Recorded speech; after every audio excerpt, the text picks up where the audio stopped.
দীর্ঘমেয়াদী যুদ্ধ হলে বহুমুখী চাপে পড়বে বাংলাদেশ।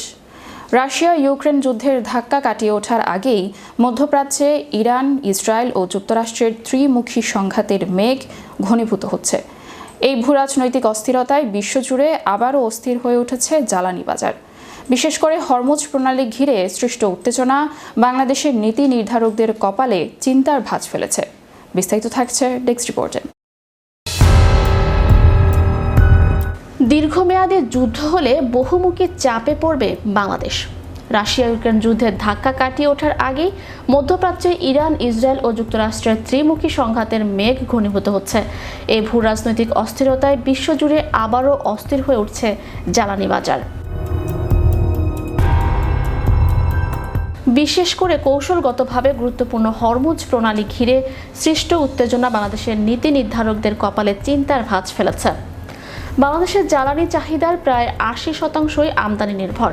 অপরিশোধিত তেল, এলএনজি, এলপিজি এবং কয়লার একটি বিশাল অংশ সমুদ্রপথে আসে।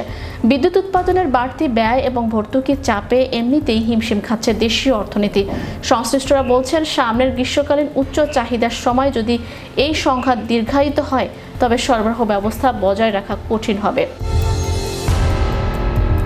পেট্রোবাংলা ও বিপিসি কর্মকর্তারা জানান, একদিনের জন্য এলএনজি সরবরাহ বন্ধ থাকলে দেশে ভয়াবহ গ্যাস সংকট তৈরি হয়। তেলের ক্ষেত্রেও একই কথা প্রযোজ্য। বর্তমানে দেশে প্রায় ১ মাসের জ্বালানি মজুদ থাকলেও দীর্ঘমেয়াদী যুদ্ধের প্রভাব মোকাবিলা করার সক্ষমতা সীমিত। তবে বাংলাদেশ পেট্রোলিয়াম কর্পোরেশন কিছুটা আশার বাণী শুনিয়েছেন। বিপিসি চেয়ারম্যান মোহাম্মদ রেজানুর রহমান জানিয়েছেন, 2026 সালের জুন পর্যন্ত পরিশোধিত তেল আমদানির জন্য সরবরাহকারীদের সঙ্গে চুক্তি সম্পন্ন হয়েছে। চীন, মালয়েশিয়া, ইন্দোনেশিয়া ও সিঙ্গাপুর থেকে তেল আসায় হরমুজ প্রণালীর উপর নির্ভরতা কিছুটা কম। সৌদি আরব ও আবুধাবি থেকে অপরিশোধিত তেল আমদানির ক্ষেত্রে আবুধাবির ফুজাইরা টার্মিনালকে বিকল্প রুট হিসেবে ব্যবহারের পরিকল্পনা নেওয়া হয়েছে। এই রুট ব্যবহার করে বার্ষিক 1.4 থেকে 1.5 মিলিয়ন মেট্রিক টন তেল আনা সম্ভব। বাংলাদেশের উপর সমন্বিত চাপ জ্বালানি বিশেষজ্ঞ ও সরকারি কর্মকর্তাদের মতে, যুদ্ধ দীর্ঘস্থায়ী হলে 3টি প্রধান চ্যালেঞ্জ তৈরি হবে।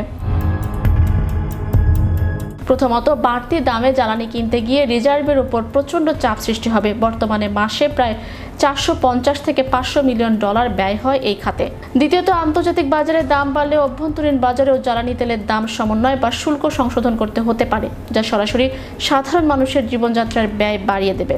তৃতীয়ত, গ্রীষ্মকালে বিদ্যুতের চাহিদা থাকে তুঙ্গে। এ সময় জ্বালানি সরবরাহ বিঘ্নিত হলে শিল্প উৎপাদন ব্যাহত হবে। Channel Europe international desk.